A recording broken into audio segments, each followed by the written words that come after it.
My mother watched me stand on one leg in her marble kitchen, my back screaming, and she said, "If you're going to be dramatic, at least don't bleed on the new tile." I'm Tegan, I'm 30 years old, and I audit loan files for a living. I'm the person banks hire to find the lie hiding inside the paperwork. That night, I learned my own family was the cleanest lie I'd ever seen. The pain started as a hot needle under my shoulder blade, then spread like fire down my spine. I'd slipped on black ice outside my apartment building, landed wrong, and heard the sound before I felt it. A wet pop, a flash of white. Then the world narrowed into one thought. Please, not my back, not again. The urgent care doctor didn't smile when he read my scan. He tapped the screen with a pen and said, "Herniated disc. If you wait, you risk nerve damage. You need the procedure this week." He said it like it was an easy grocery list item. Like I could just pick up a spine. I drove straight to my parents' place because I didn't have anyone else who still used the word "we" like it meant safety. Their house sat at the top of a hill, lit up like a display home. Perfect landscaping, perfect windows, perfect silence. Inside, the kitchen smelled like citrus cleaner and money. My father was leaning over the island, turning a brochure toward my mother, excited in that boyish way he only got when he was buying something. "This is the one," he said. "Lakefront, private dock. We can close by Friday." My mother didn't even glance up at me when I walked in. Her nails were freshly done, pale pink, like she'd been dipped in softness. I set the hospital estimate on the counter with shaking fingers. "I need help," I said. "The doctor said I need the procedure this week." My father looked at the paper like it was something that had fallen out of a stranger's pocket. He squinted, then waved it away with 2 fingers. "How much?" "$4,000 up front," I said. "Then the rest on a payment plan." He laughed, a quick puff of air, like I'd told him a cute story. "Tegan, we just wired 20 grand for the lake house deposit. Non-refundable, you know that." My spine spasmed and I grabbed the edge of the counter to stay upright. "Dad, it's my back. I can barely stand." My mother finally looked at me. Her eyes didn't soften, they measured. "You're an adult," she said. "You have a good job, figure it out." From the living room doorway, my little sister, Marlo, drifted in holding her phone like a mirror. She was dressed for a night out, glossy hair, smooth skin, a small smile that never reached her eyes.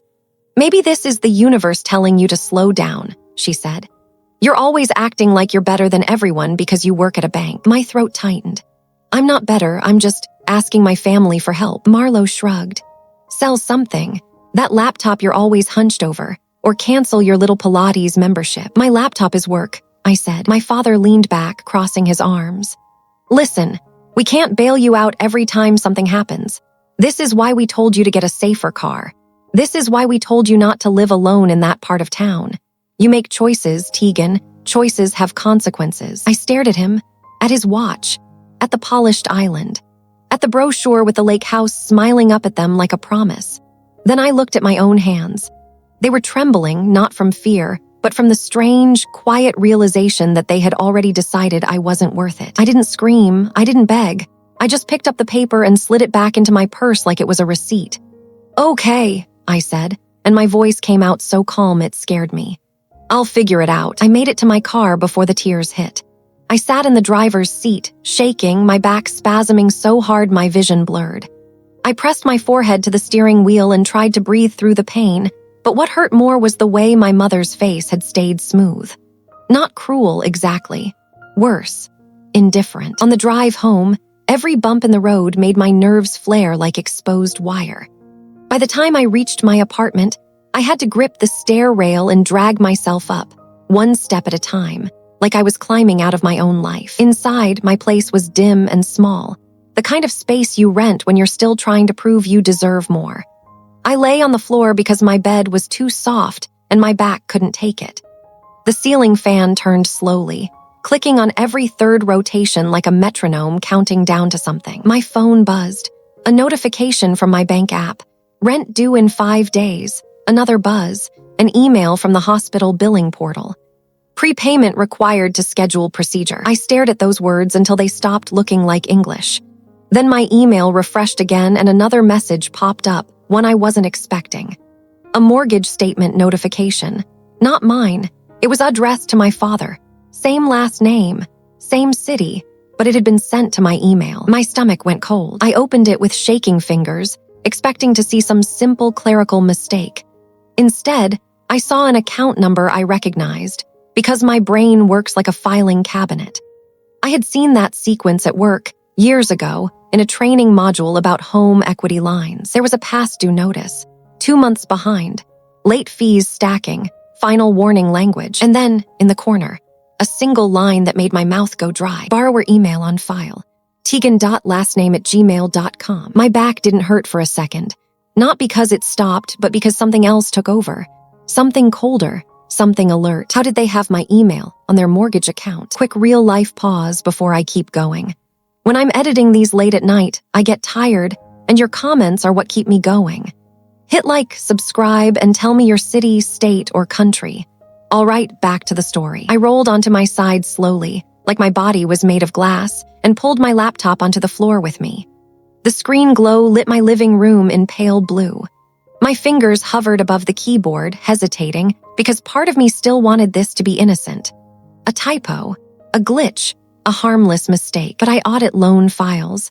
I know what mistakes look like, and I know what cover-ups look like too. I logged into my credit monitoring account.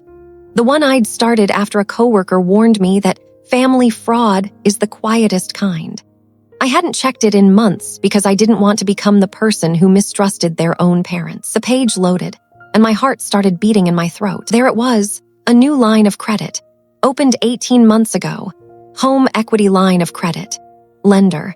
A regional bank I recognized immediately because my department works with them. Status, delinquent. Authorized user, Tegan. I stared until my eyes burned, waiting for the words to rearrange themselves into something less horrifying. They didn't. My hands started shaking so hard, I almost dropped the laptop. The pain in my spine pulsed, but now it felt like background noise under the roar in my head. No. I clicked into the details. The address tied to the line was my parents' home.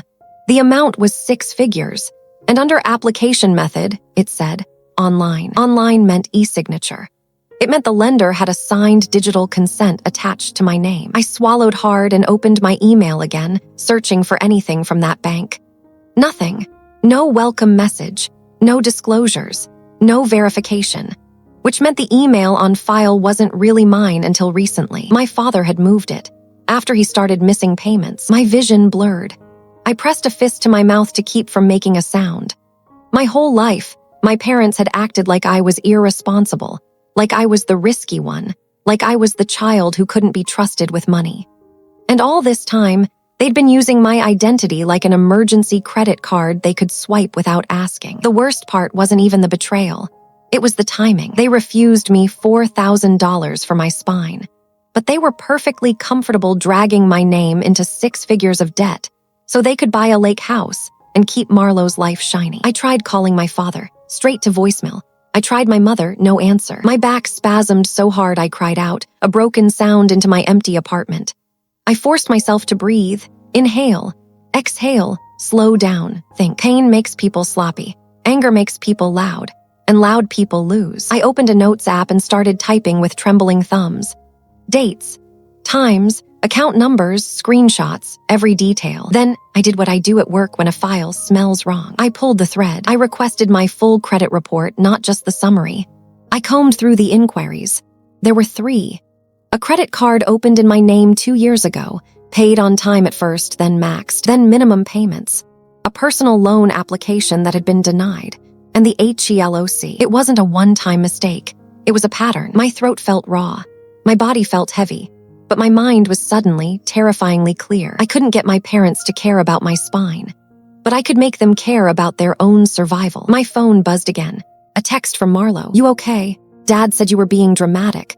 Don't ruin the vibe tonight. We're celebrating." I stared at that word. Celebrating. My hands went cold as ice. I typed back with deliberate calm. "I'm fine. Have fun." Then I opened my work calendar and looked at tomorrow's schedule. I had a meeting with our distressed assets team. A routine cross-check. The kind of meeting where we review portfolios we're about to sell off to investors. My stomach flipped because I suddenly remembered something my manager had said last week while sipping coffee. "Mercer County has a flood of delinquent HELOCs right now," she'd said. "We're bundling them into a quick sale." Mercer County, the same county my parents lived in. I felt my heart beat slow, like my body was bracing for impact. If my parents' debts were delinquent, they could be in that bundle. And if they were in that bundle, then the bank was about to sell their debt to the highest bidder. I lay back on the floor, staring at the ceiling fan clicking in its steady rhythm.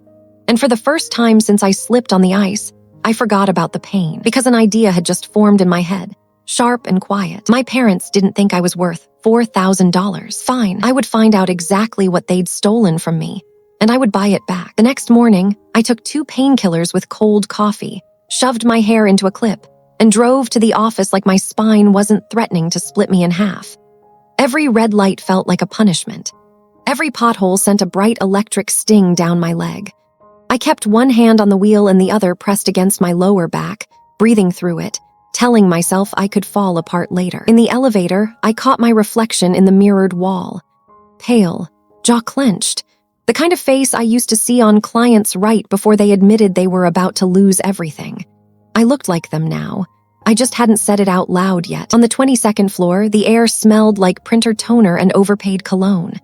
People moved fast with their laptops tucked under their arms, casual about the fact that they got to sit upright without wincing.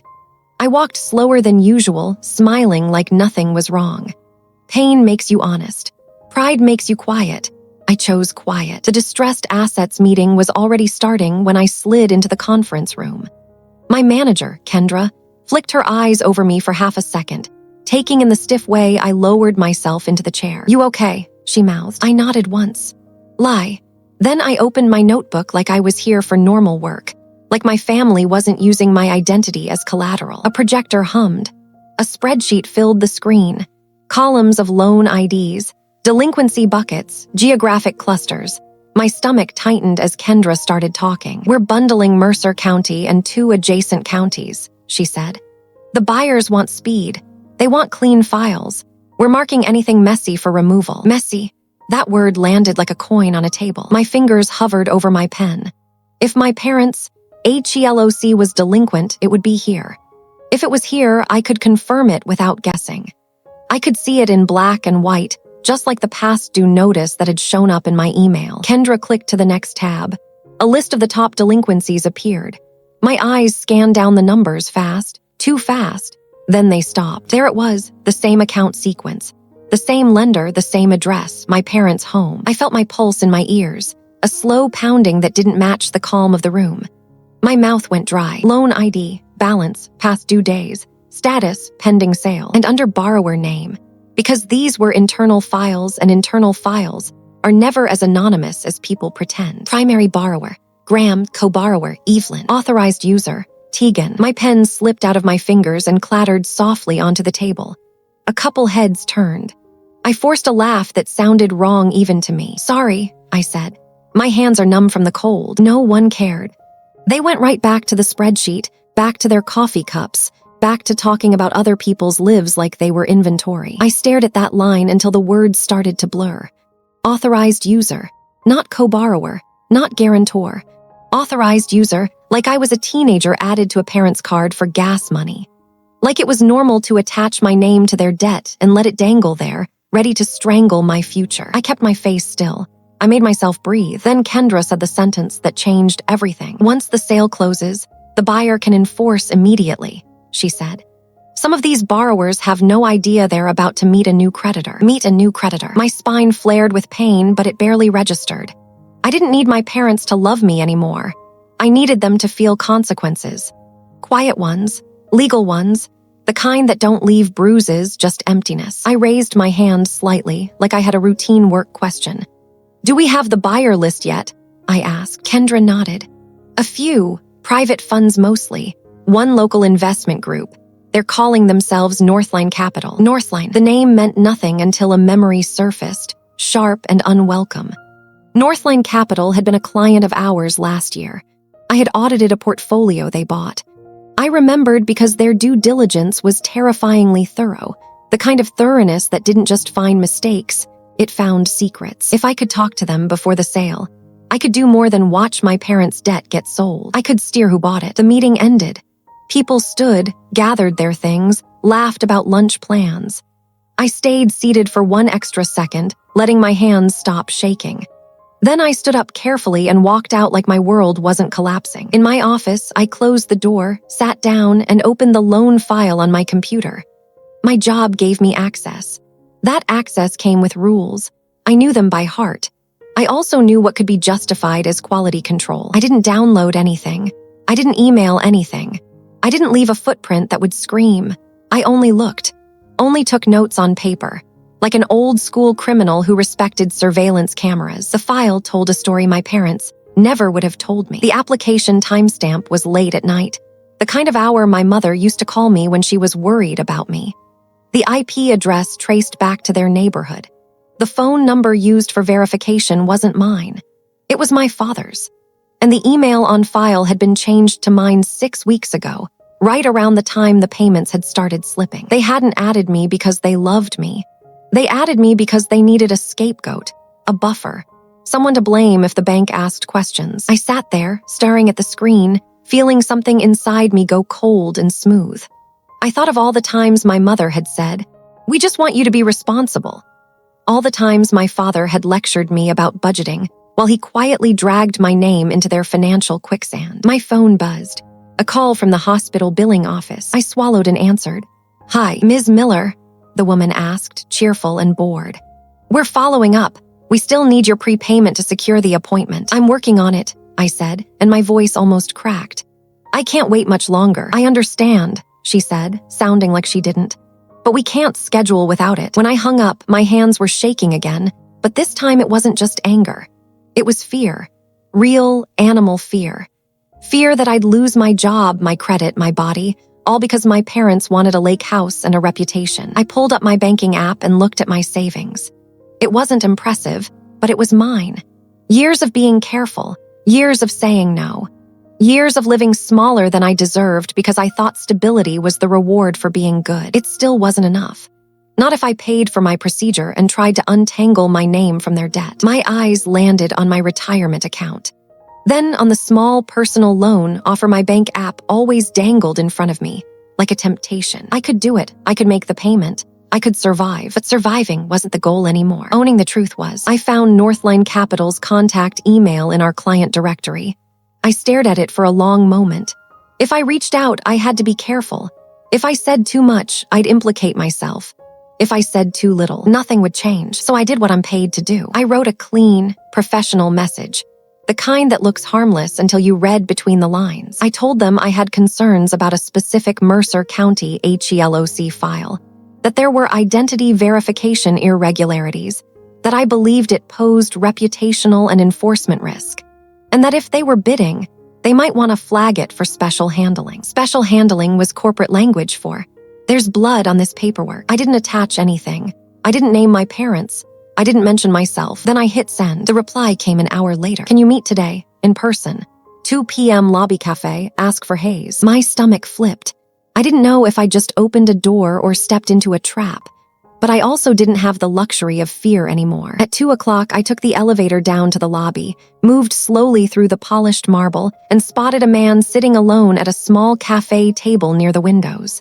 He looked about my age, clean haircut, sharp suit, but his eyes were tired, like he spent his life watching people pretend. When I approached, he stood immediately. "Tegan," he asked. I nodded, and pain shot through my back as I shifted my weight. His gaze flicked to the way I moved. "You're injured," he said quietly. "Temporary," I lied. He gestured to the chair. "Sit, I'm Hayes." I sat carefully. The chair felt too hard, but I forced my face to stay neutral. He leaned forward slightly. "You said identity verification irregularities," he said. "That's a big claim." "It's an accurate one," I said. My voice sounded steadier than I felt. "The file could be enforceable, or it could be explosive depending on what the buyer does with it." Hayes studied me. "Why do you care?" That question was the blade. Why do you care? Because it's your family. Because it's your name. Because you're about to lose your spine and your future. I didn't say any of that. "I'm a risk person," I said instead. "I care when files are dirty." He nodded slowly, like he respected the answer. "Our bid is aggressive," he admitted. "We want the Mercer bundle, but we don't want surprises." I took a breath, feeling the pain flare. "Then don't enforce that file first," I said. "Hold it, investigate it. Require updated verification before you contact the borrower." His eyes narrowed slightly. Borrower, singular. I held his gaze.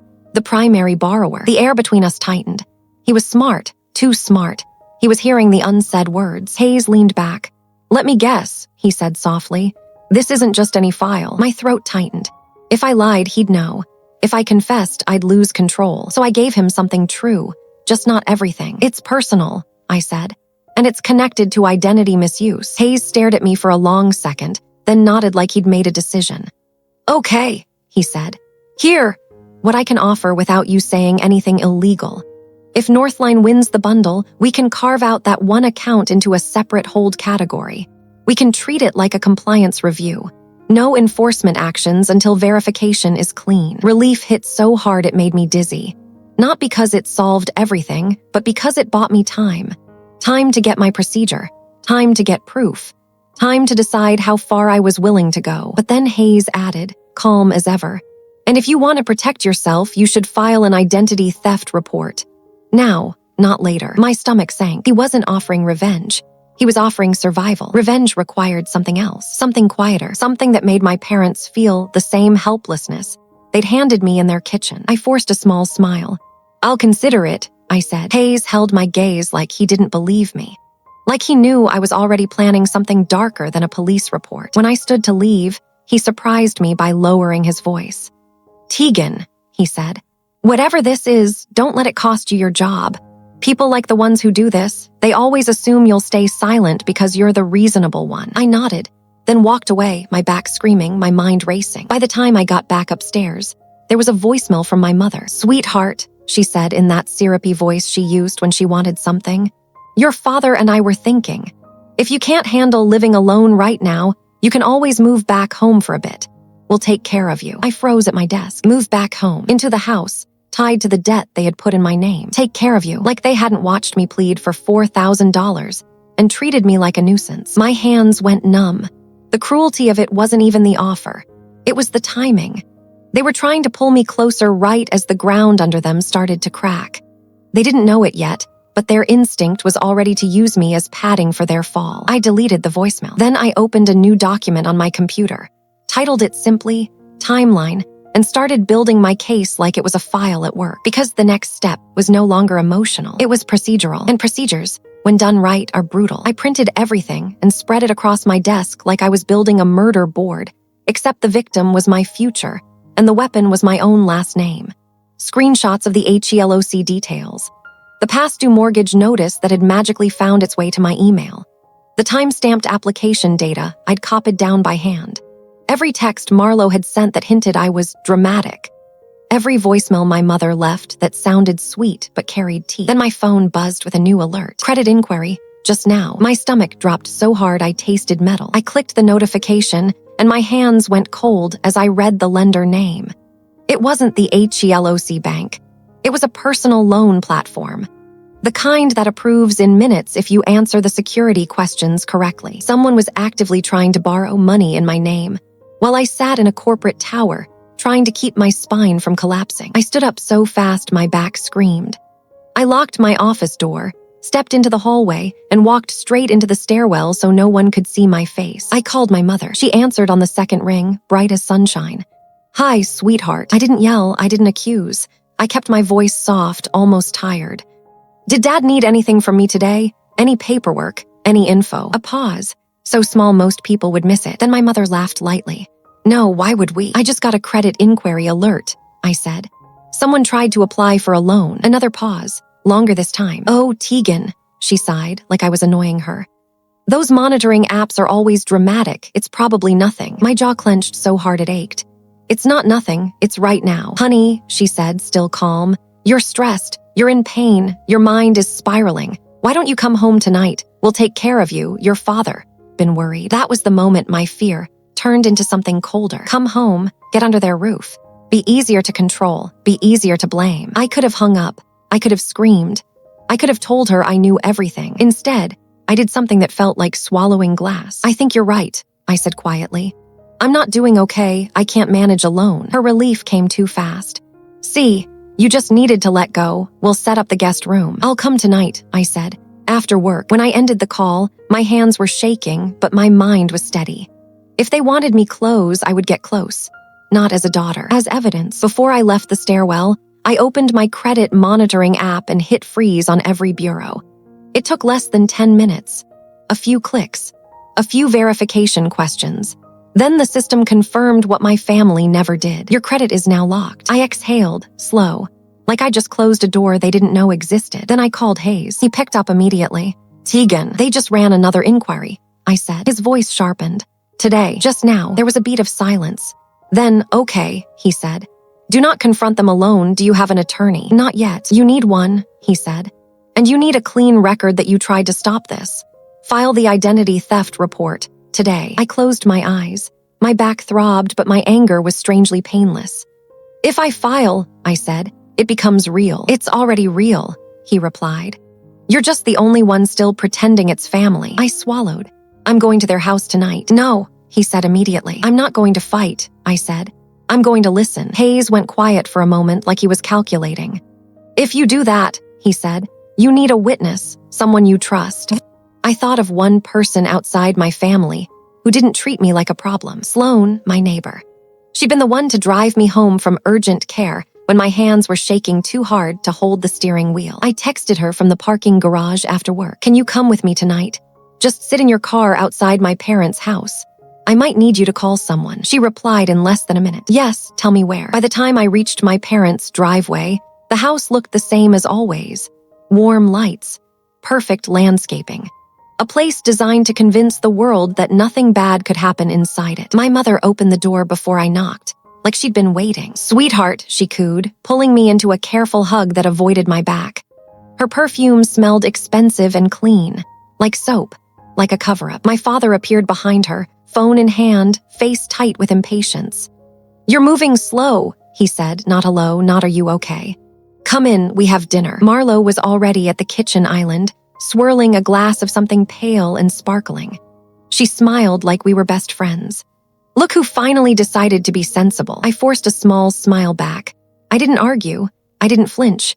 I just walked in and let the house swallow me. At dinner, they performed concern like actors who'd memorized the lines, but never understood the plot. My mother asked about my pain. My father lectured me about posture.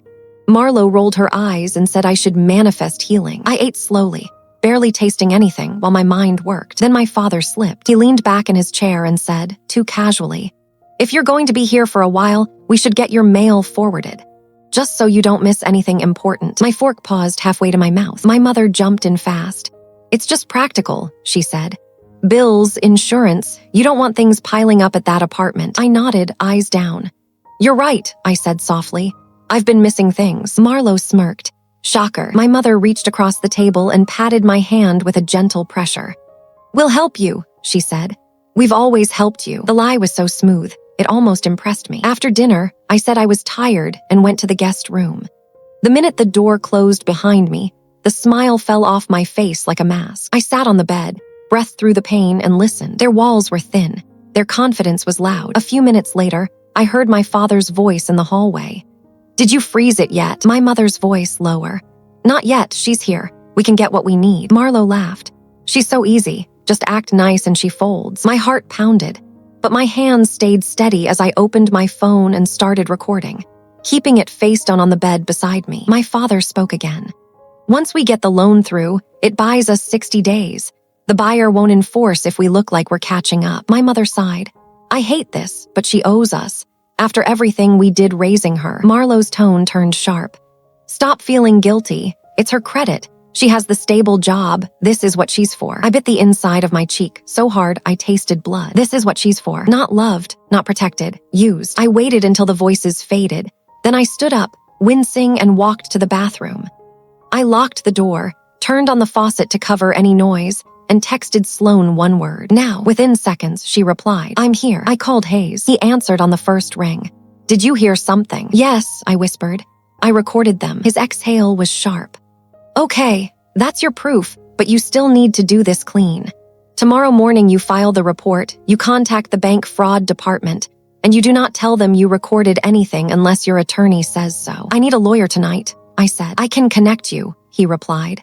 Name is Sterling, not the one you're thinking of, just a person. He owes me a favor. My spine pulsed as I leaned against the sink. Fine, I said.